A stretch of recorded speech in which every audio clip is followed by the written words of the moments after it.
여러분처럼 성탄절이 되고 보니 많은 사람들에게 카톡을 받게 됩니다. 성탄절을 축하합니다. 하나님의 빛이 목사님에게도 있기를 바랍니다. 그래서 요즘 카톡이 불날 만큼 카톡하고 제가 까딱 넘어갈 뻔합니다. 근데 그 가운데 일본에 사는 제 친구가 일본 대학교의 교수인데요, 성탄 카드를 보냈습니다. 그런데 제가 깜짝 놀란 것은 저희 교회 성탄철이도 굉장히 크고 밤이 되면 입구가 굉장히 좋은 나무에 걸쳐있는 빛이 정말 아름답습니다.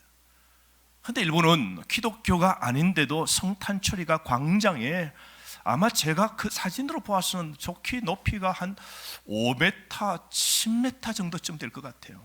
그런 추리로 오색 빛으로 그 광장에 큰 조형물들을 설치해 놓은 것을 보았는데요, 생각하건대 우리나라보다 일본이 더 메리 크리스마스를 밝히고 있다는 걸 제가 느끼면서 이런 생각이 들었어요.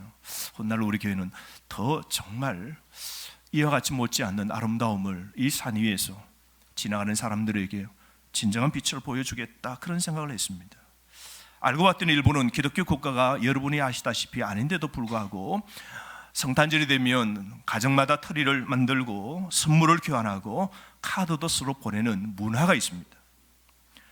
뿐만 아니라 프라이드 치킨을 성탄절날 다 가정에서 시켜서 먹는 그런 문화가 있고요, 특별히 케이크를 먹는데 케이크 위에 딸기를 잘라서 올려놓는데요, 하얀 그 케이크 위에 딸기를 올려놓는데 마치 그 딸기가 그 산타클로스 할아버지의 빨간 분장 옷처럼 만든 케이크인데요, 그것을 또 사서 그렇게 먹는다고 그럽니다. 또 산타는 때로는 사무라이 옷 분장을 한 것을 입고 그렇게 즐긴다고 합니다.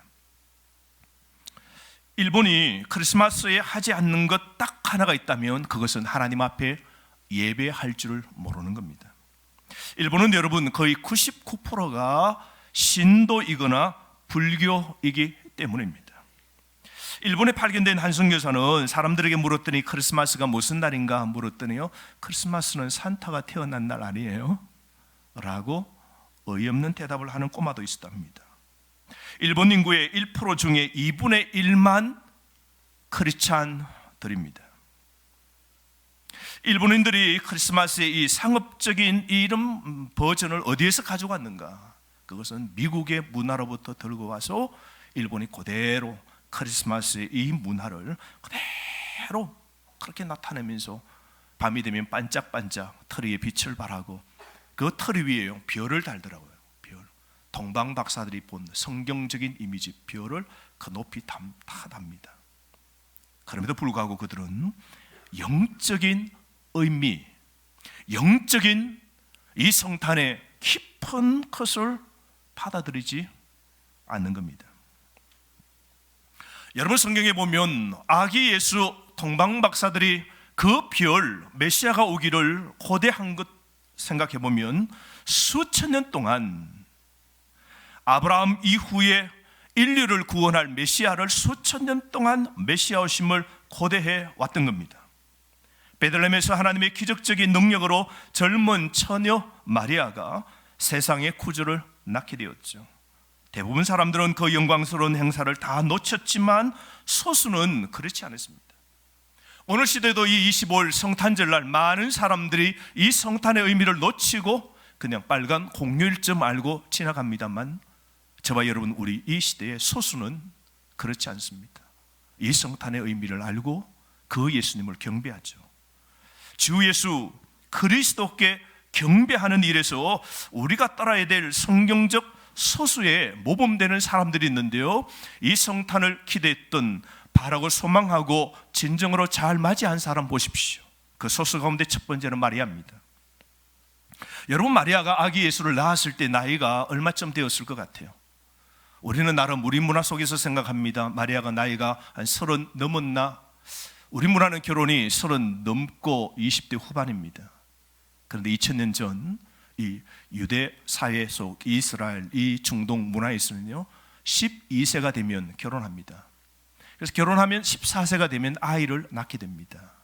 추측건데 그 당시의 문화 속에서 통일하게 마리아가 12세 내지 14세입니다. 요즘 말로 하면 초등학교 6학년에서 중학교 학생의 나이입니다. 자, 전적으로 자신의 뜻이 아니에요. 하나님의 뜻으로 아기를 잉태하게 된 겁니다. 택함을 받은 예수님 어머니 될 마리아는 어느 날 천사 가브리엘이 나타나서 놀라운 말을 전합니다. 나는 주의 종이니 말씀하신 대로 내게 이루어지리이다. 천사 가브리엘이 쫙 말하는 순간 너 몸에 아이를 잉태할 것이다. 너무 놀랍잖아요. 그런데 그걸 받아들입니다. 말씀하신 대로 내게 그 하나님의 뜻이 이루어지도록 제가 하겠습니다. 여러분, 이게 쉽지 않잖아요. 우리는 마리아가 성령으로 아기 그리스도를 잉태한 후에 어떤 일을 겪었는지 알지 않습니까? 결혼 약혼식을 한 후입니다. 요즘 우리 약혼식 없고 결혼 바로 합니다. 그죠? 문화가 그래요. 옛날에는 또 약혼식도 있었습니다. 이스라엘 사회 속에서 약혼식은요, 결혼식 한 거하고 똑같은 겁니다. 그러나 물론 약혼식을 한 후에는 약혼한 여자는 부모의 집에 그대로 있고 남자는 돌아갑니다. 그래서 남자가 살 집과 모든 걸 준비하고 난 후에 아내를 데리러 옵니다. 그때 결혼식이 벌어지게 되죠. 신부의 집에서 밤에 결혼식이 벌어지게 되고, 그리고 그 결혼식을 마치면 그 아내를 준비한 집으로 데려가면서 이제 신혼생활이 시작되는 겁니다. 그래서 어느 남자와 여자가 약혼을 하면 이미 결혼이라는 무거운 예식이 시작된 겁니다. 그런데 약혼식을 했는데 기다린 시간이 6개월 내지 1년, 때로는 2년 정도 그렇게 결혼식까지의 기간이 있습니다. 그런데 남자도 모르는 마리아가 12세에서 14세 된 그 소녀가 배가 불러오며 아이를 낳게 된 겁니다. 아무도 모릅니다. 천사가 그에게 말했습니다. 너가 잉태된 그 몸의 아이는 메시아다, 예수다, 구세주다. 배가 불러옵니다. 그럴 때 여러분, 고대 사회는요, 이 여자는 동네 사람들에게 끌려나와 돌 맞아 사형을 당하게 됩니다. 투석으로 처형됩니다. 이 소문이 약혼식을 한 남자 요셉에게 알려지게 됩니다. 이쯤 되면 여러분, 남자가 생각한데 대부분 사람들은 이럴 수 있냐고, 약혼식까지 했는데 이 여자가 배가 부르다? 내가 그 일을 저지른 장본인이 아니에요. 그렇게 되면 우리 가문에도 수치입니다. 이미 결혼식을 앞두고 있는 이 일을 모든 동네의 사람들이, 가문이 다 아는 겁니다. 고대 사회는 결혼이 두 사람의 결혼이 아니고 가문 대 가문의 결혼입니다. 가문의 명예가 있는 겁니다. 요셉이 이 이야기를 듣고 어떻게 반응합니까? 고대 사람들은 이 일에 분노합니다. 가문의 먹칠입니다. 그리고 그 여자를 끄집어냅니다. 그리고 그 여자를 돌로 쳐서 죽이는 것이죠. 너무나 놀라는 일입니다. 그때 하나님은 당신의 청실한 종 마리아를 위해 개입하시면서 이렇게 하나님께서 역사하시죠.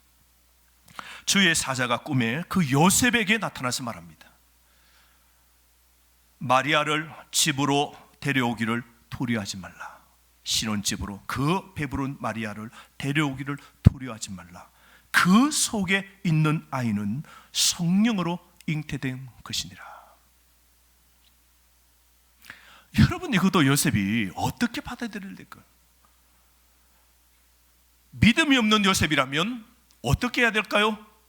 천사의 소리를 꿈으로 여기고 거절하고, 난 그럴 수 없다고, 나는 저런 불결한 여자를 데리고 그 아이를 내 자녀로 나는 받아들일 수 없다라고, 여러분 충분히 불신앙의 태도를 표현할 수 있습니다.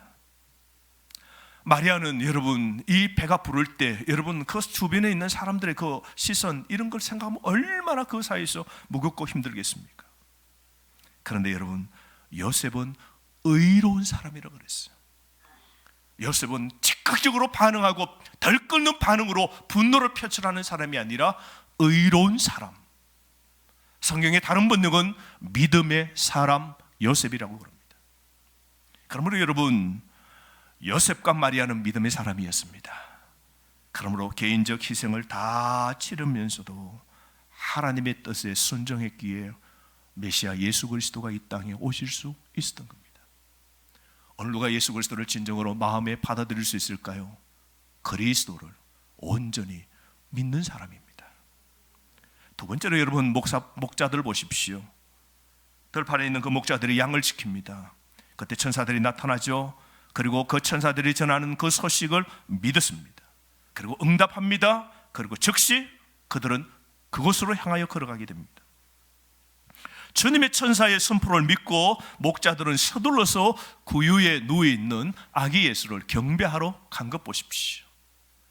그 하나님의 그 하늘의 소리에 반응한 믿음의 목자들이었습니다. 또 한 사람은 시몬입니다. 성령에 이끌려 사는 사람, 하나님을 찬양하는 삶을 살았던 사람이죠. 요셉과 마리아가 드디어 아이를 출산하게 됩니다.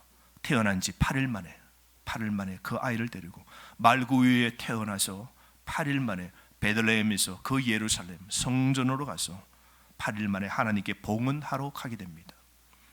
그때 성령은 의로운 경건한 그 노인 시몬을 독촉해서 성전에 그 시간에 올라가도록 해서 그 성전에서 교차해서 만나게 됩니다. 시몬은 성령의 사람이에요. 나이가 많아도 성령의 사람이에요. 여러분 신앙이 나이가 많을수록 하나님을 고대하고 천국을 바라보고 하나님 뜻을 찾는 사람, 이런 사람에게는 그리스도 메시아가 보여지게 되는 것이죠.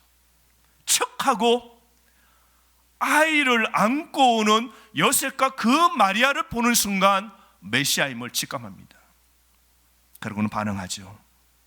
유대인과 이방인에게 구원이 반드시 이르렀음을 깨닫고 그 시몬은 그 아기 예수를 품에 탁 안고 하나님께 영광을 돌리면서 뭐라 그럽니까?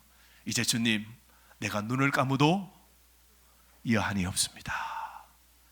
주님, 내가 간절히 기다렸던 게 메시아인데 이 메시아를 제가 품에 안게 되다니요, 저는 이제 여한이 없습니다.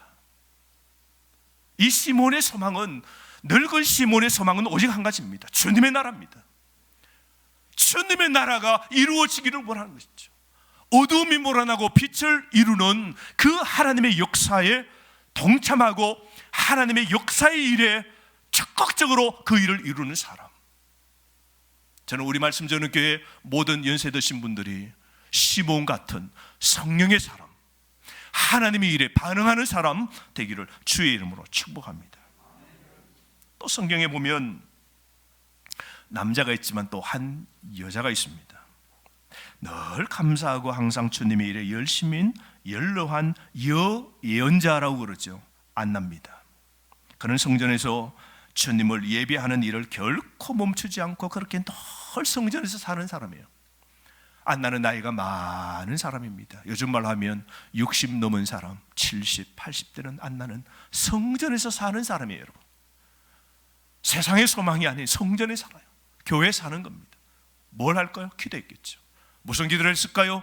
빛이 오기를, 메시아가 온다는 그 예언의 말씀이 오늘 이루어질까 내일 이루어질까, 주님의 왜 소망이 없다고 이 어두운 땅 로마의 압제 속에 있는 이 세상 속에서 그 메시아가 오기를 간절히 소망하면서 자주 금식하고 기도하는 믿음의 사람이었습니다.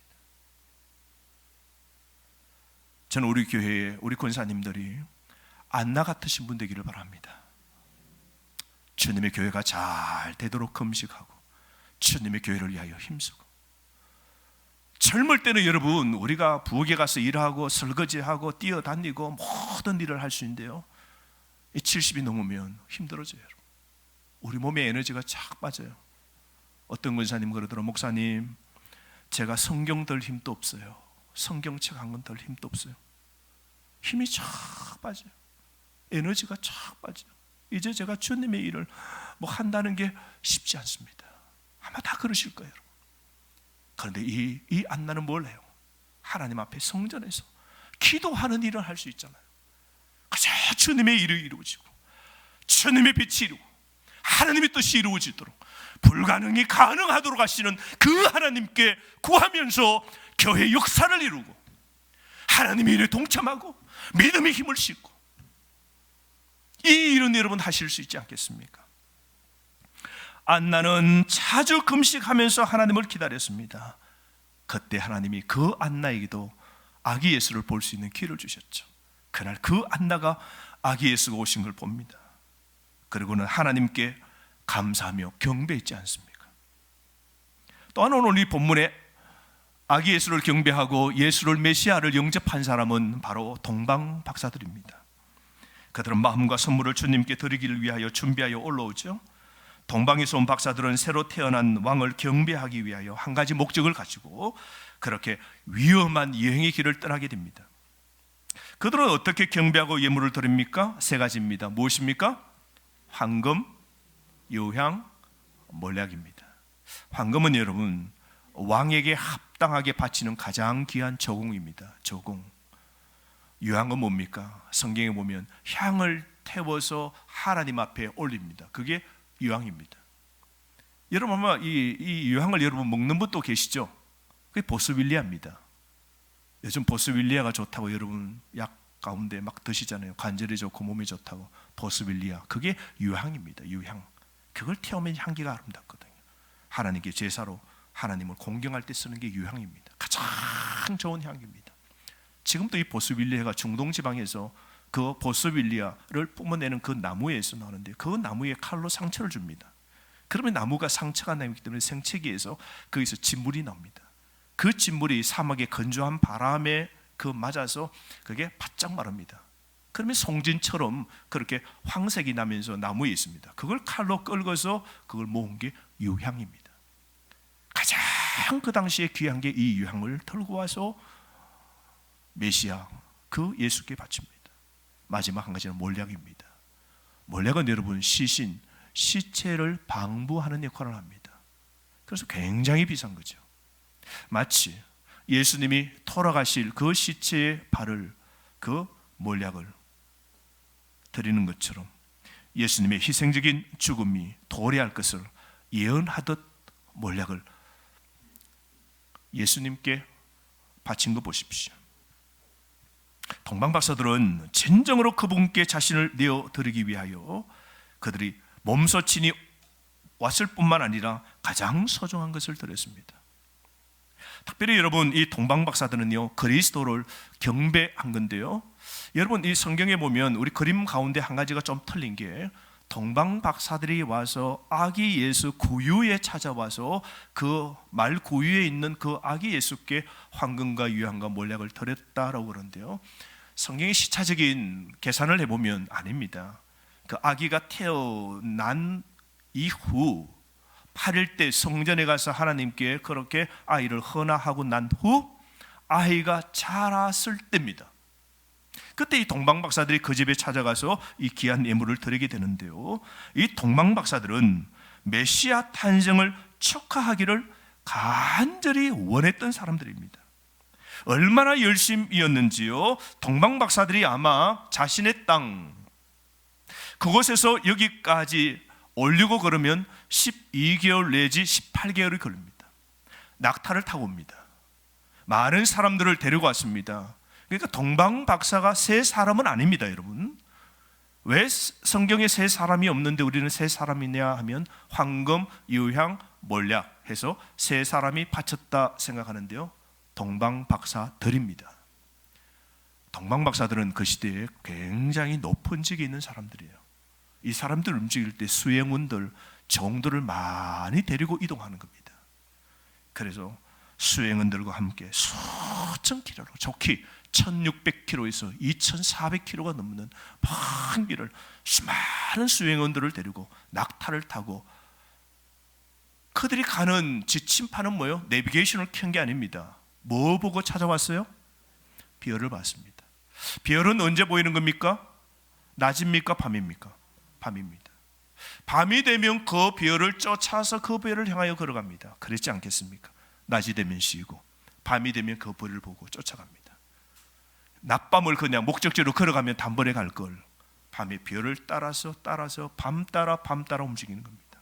쉽지 않지만 박사들이 어느 나라에서 왔을까 많은 사람들이 궁금해합니다만 대부분의 사람들은 페르시아, 바벨론, 아라비아 지역에 있는 동방에 있었던 동쪽 나라에 있었던 사람들이라고 생각합니다. 점성술사죠.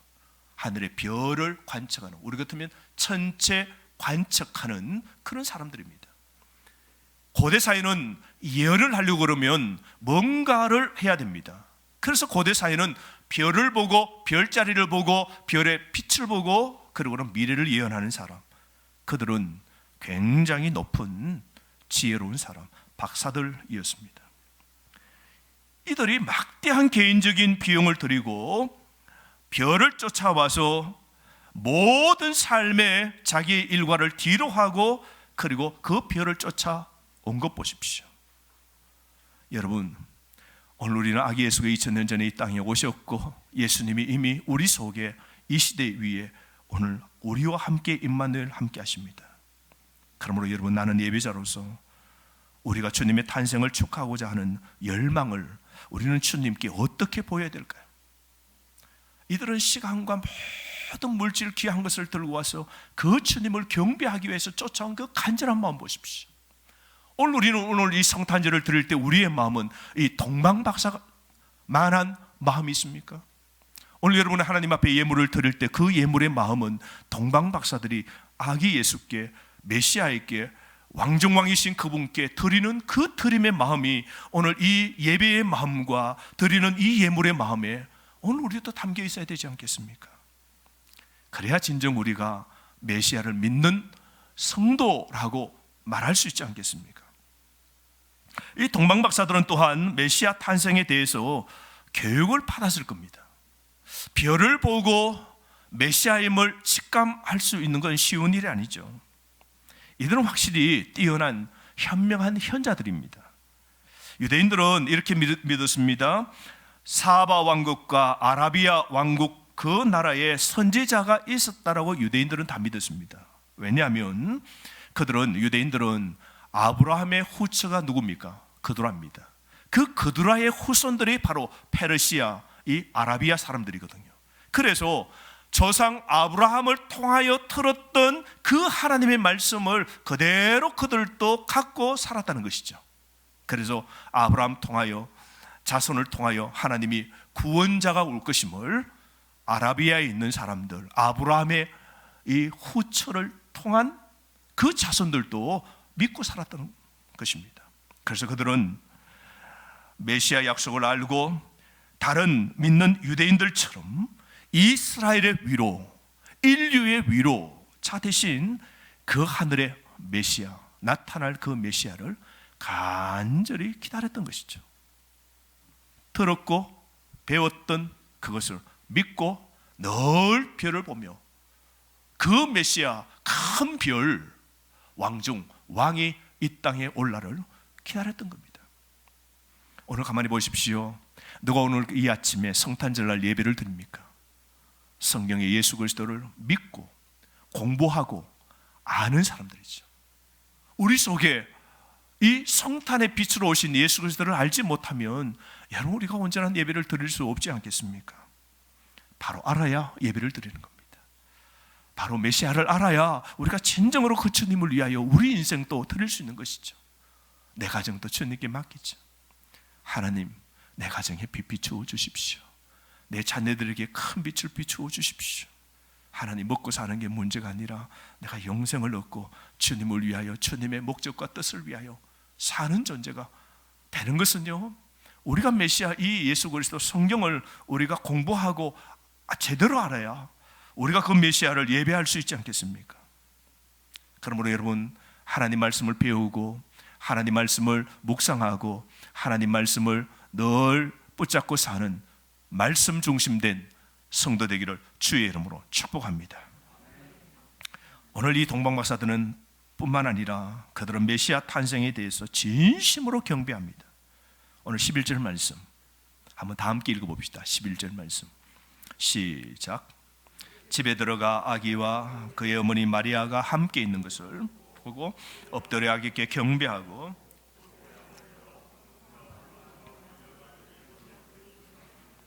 오늘 동방박사들은 그리스도를 경배하지 않을 수 없었던 겁니다. 그래서 그들은 그 아기 그리고 그 마리아를 보고 그 아기께 어떻게 합니까? 엎드려. 현자들입니다. 나이가 훨씬 많은 그런 사람들입니다. 그런데 그 아이에게 엎드려 경배했다라고 합니다. 이 경배라는 단어는요, 꿇어 엎드려 키스를 했다는 겁니다. 그것은 경배받는 사람에게 존경과 기꺼이 당신에게 복종하겠다는 표시죠.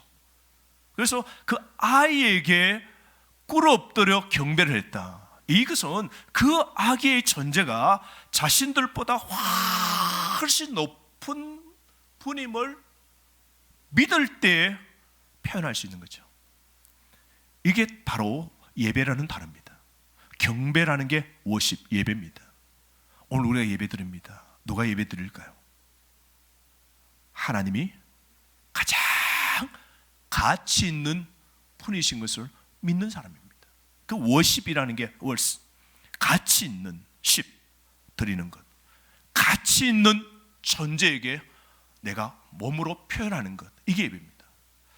예수 그리스도를 가장 가치 있고 존경하고 귀한 분임을 아는 사람은요, 그분을 경배합니다. 그분을 예배하는 겁니다. 오늘 동방박사들은 그 아기 예수께 무릎을 꿇고 경배했습니다. 예배한 겁니다. 그들은 또한 그 아기 예수께 선물을 드리죠. 동방에 있는 사람들, 우리 동방예의지국인데요, 동방에 있는 이 중동 사람들은요 동일합니다. 가장 귀한 사람을, 특별히 왕이나 높은 분들을 만날 때 반드시 선물을 준비합니다. 그 선물은 자기의 지방, 자기의 나라에서 나는 가장 귀한 것을 들고 가서 그렇게 가지, 빈손으로 절대로 가서 만나기를 원치 않습니다. 그래서 이들은 가장 그 나라에서 나는 귀한 것, 그 시대에서 가장 귀한 것, 황금, 유황, 몰약을 바치기에 결코 아까워하지 아니하고 왕중왕 경배를 받으시기에 합당한 그 아기 예수께, 메시아 하나님께 드린 것이죠. 사랑하는 성도 여러분, 오늘 여러분은 그리스도 탄생에 대해 여러분의 반응은, 여러분의 그 믿음의 반응의 증거는 무엇입니까? 그게 여러분의 마음이길 바랍니다. 그게 여러분의 성탄의 오늘 헌금이 되시기를 원합니다.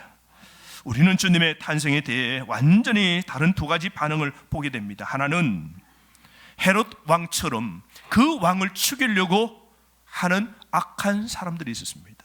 이게 헤롯의 길입니다. 그러나 또 한 사람은 동방박사들의 길이었습니다. 그 아기 예수를 찾아가서 기어이 경배하러 그 나아가는 그 길이 있지 않습니까? 그러므로 여러분, 이 성탄절날 두 가지의 길입니다.